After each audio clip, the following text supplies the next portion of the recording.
Bismillahirrahmanirrahim. Assalamualaikum warahmatullahi wabarakatuh.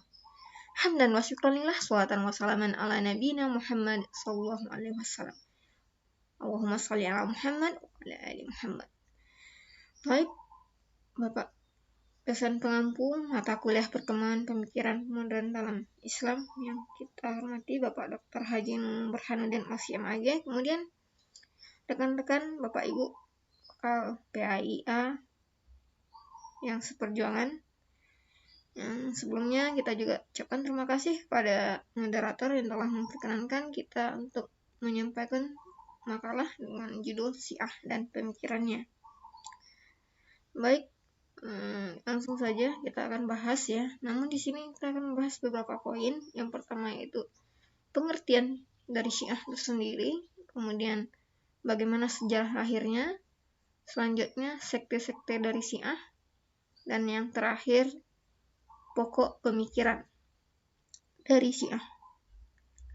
Baik, untuk pengertian ini kita kutip dari Lisanul Arab, yang dikatakan Syiah itu adalah kelompok yang berkumpul dalam suatu urusan, di mana jika dikaitkan dengan pemikiran kalam dan mitologi, kelompok yang mendukung Khalifah Ali bin Abi Thalib dan Ahlul Bait, di mana kelompok ini meyakini imamah bagian dari keyakinan atau akidah mereka.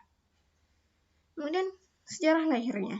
Di sini sejarah lahirnya kita kelompokkan menjadi 3 periode. Yang pertama pada masa Rasulullah SAW, kemudian pada masa Khalifah Ali bin Abi Thalib, kemudian pada saat terbunuhnya Husain bin Ali atau peristiwa Karbala ya. Baik, memang pada masa Rasulullah SAW ini sudah muncul benih-benih Syiah tersendiri dengan adanya hadis-hadis yang bermunculan bahwa selanjutnya ya pengganti Rasulullah SAW, pengganti kepemimpinan umat Islam itu adalah Ali bin Abi Thalib. Kemudian berlanjut pada masa Khalifah Ali bin Abi Thalib tersendiri, yaitu saat terbunuhnya Utsman bin Affan, di mana ada sekelompok orang yang tidak yang bisa dikatakan menyelisihi Khalifah Ali bin Abi Thalib. Dia tidak setuju kenapa kematian Khalifah Utsman ini tidak diusut. Nah, seperti itu melakukan perlawanan ya. Itu dari kelompok yang dipimpin oleh Muawiyah. Nah, sehingga terjadilah perang Siffin ya. Dari perang Siffin ini pada awalnya memang Khalifah Ali bin Abi Thalib telah memenangkan peperangan, namun pasukan Muawiyah mengangkat bendera perdamaian sehingga terjadilah peristiwa Tahkim. Dari peristiwa Tahkim inilah terbagi kelompok Islam menjadi 3 kelompok. Yang pertama, kelompok pendukung Ali bin Abi Thalib ya, pendukung Khalifah. Nah, yang inilah yang menjadi cikal bakal Syiah itu sendiri. Kemudian kelompok yang kedua, kelompok Khawarij. Ya, kelompok yang dimana awalnya mendukung Khalifah Ali bin Abi Thalib, namun mereka tidak menerima peristiwa Tahkim ini, sehingga mengatakan semua yang terlibat pada peristiwa Tahkim ini kafir. Inilah yang menjadi cikal bakal Khawarij ya, yang keluar dari barisan Ali. Kemudian selanjutnya ada yang namanya Murji'ah. Murji'ah ini menyelisihi dari pemahaman Khawarij, di mana Khawarij menganggap bahwa yang terlibat yang terlibat dalam peristiwa Tahkim itu kufur ya, kafir. Yang Murji'ah beranggapan bahwa kafir seseorang itu diserahkan kepada Allah nantinya, pada yang Maha Esa. Kemudian selanjutnya pendapat yang ketiga yaitu pada saat terbunuhnya Husain bin Ali atau pada peristiwa Karbala ya. Mereka yang berpendapat kemunculan Syiah pada peristiwa ini mengatakan memang benih-benih Syiah itu sudah ada pada masa Rasulullah, pada masa Khalifah Ali bin Abi Thalib. Namun Syiah sebagai sebuah mazhab, Syiah sebagai sebuah kelompok ya, teologi, itu resminya pada saat ini lahirnya. Begitu kata para ahli sejarah. Kemudian sekte-sekte Syiah. Di sini ada 4 yang kita bahas ya. Ada Syiah Isna Asyariyah, dikenal juga dengan Syiah 12, karena mereka meyakini ada 12 imam yang diikuti sampai nanti akhir zaman. Kemudian Syiah Sabiyah atau Syiah 7. Syiah ini dikenal juga Syiah Ismailiyah ya, karena yang pelapornya Ismail. Dan Syiah ini juga dikenal cukup ekstrim ya, dan ada beberapa akidahnya yang memang keluar dari ajaran Islam itu sendiri. Nanti bisa kita lihat di makalah. Kemudian Syiah Zaidiyah. Syiah Zaidiyah ini adalah kelompok Syiah yang lebih moderat dari yang lainnya, di mana Syiah Zaidiyah ini menerima kekhalifahan Abu Bakar As-Siddiq, Khalifah Umar bin Khattab, Khalifah Utsman bin Affan, gitu.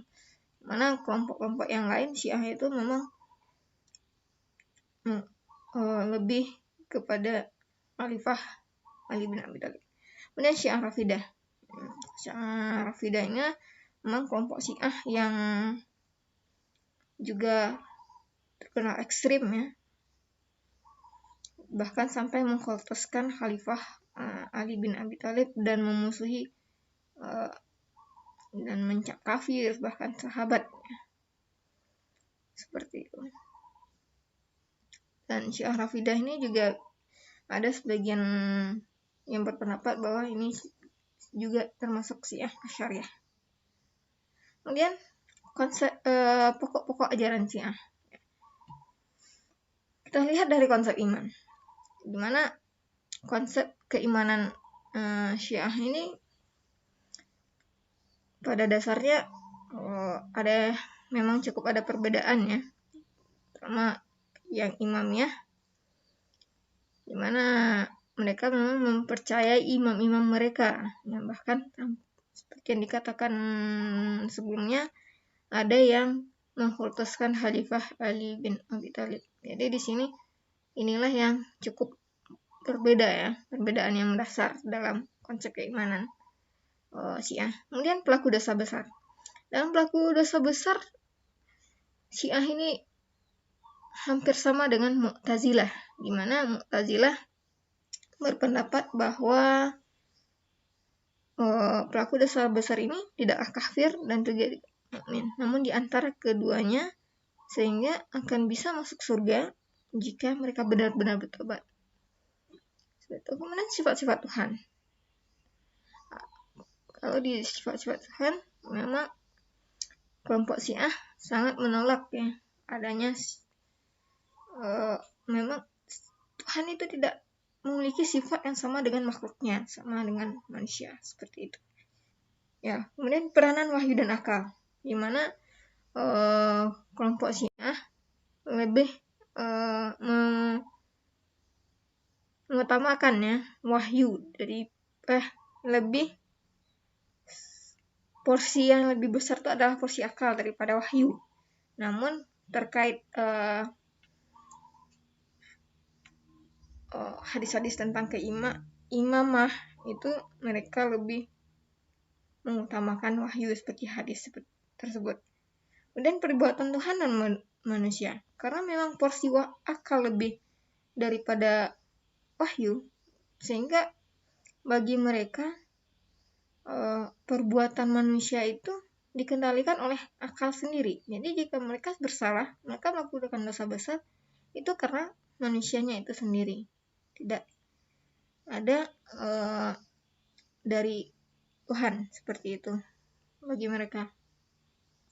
Sehingga